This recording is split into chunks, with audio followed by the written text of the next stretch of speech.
Iran के अंदर Ismail Haniyeh की शहादत, जो हमास के सरबराह और फ़लस्तीन के वज़ीर आज़म भी रहे 2006 के अंदर, बहुत बड़ा वाक़या, बहुत बड़ा वाक़या। पूरे मिडल ईस्ट की पॉलिटिक्स का ऊपर इसका बहुत ज़्यादा असर पड़ेगा, पूरे इस इलाक़ाई सियासत के ऊपर इसका बहुत असर पड़ेगा। जो सिक्योरिटी सिचुएशन है इस इलाके की, यकसर तब्दील हो सकती है। और ईरानी सरजमीन के ऊपर ये पहला वाक़या नहीं है, क्योंकि पासदाराने इंकलाब के कुछ जनरल्स की असैसिनेशन पहले हुई, फिर अभी हाल ही में सदर इब्राहिम रईसी, जिस तरीके से उनका हेलीकॉप्टर हादसा हुआ, उससे भी कुछ शुबहात हुए कि इसके अंदर कुछ टेररिज्म या कोई कॉन्स्पिरेसी इन्वॉल्व है, जिसके नतीजे में सदर के हेलीकॉप्टर को तो हादसा हुआ, बाकी 2 हेलीकॉप्टर जो थे वो सेफली उतर गए।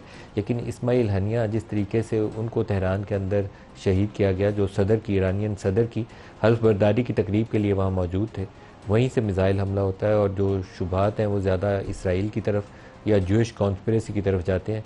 इसको बड़े तरीके से ईरान को इन्वेस्टिगेट करना पड़ेगा, लेकिन इसके जवाब में जो भी कार्रवाई होगी, वो जो दर्जा हरारत है वो एक स्टेप ऊपर ही जाएगा। फ़लस्तीन और गज़ा की जो सूरत हाल है वो हमारे सामने है। 40,000 शहादतें, जिसमें बड़ी तादाद में औरतें और बच्चे अपनी जानें अल्लाह ताला की राह के अंदर वो कुर्बान कर चुके हैं। लेकिन वहाँ पर मुस्लिम दुनिया का रोल, अमेरिका का रोल, वेस्ट का रोल, वो एक साइलेंट स्पेक्टेटर का है। बल्कि ये कहना चाहिए कि वो इसराइली एग्रेशन को जस्टिफाई करते हैं कि वो जो कर रहे हैं ठीक कर रहे हैं। तो इसके नतीजे में जो ये अभी रिसेंट वाक़या है, क्या होगा, इसके प्रोग्राम में अपने मेहमानों से इसके ऊपर राय लेंगे। लेकिन पाकिस्तान को भी बड़ा संजीदगी के साथ इसके फॉल आउट के ऊपर गौर व फिक्र करना चाहिए। ईरान हमारा नेक्स्ट डोर नेबर है, जो भी सिचुएशन डेवलप हो उसके इस पूरे इलाके के ऊपर असरात मुरतब होंगे।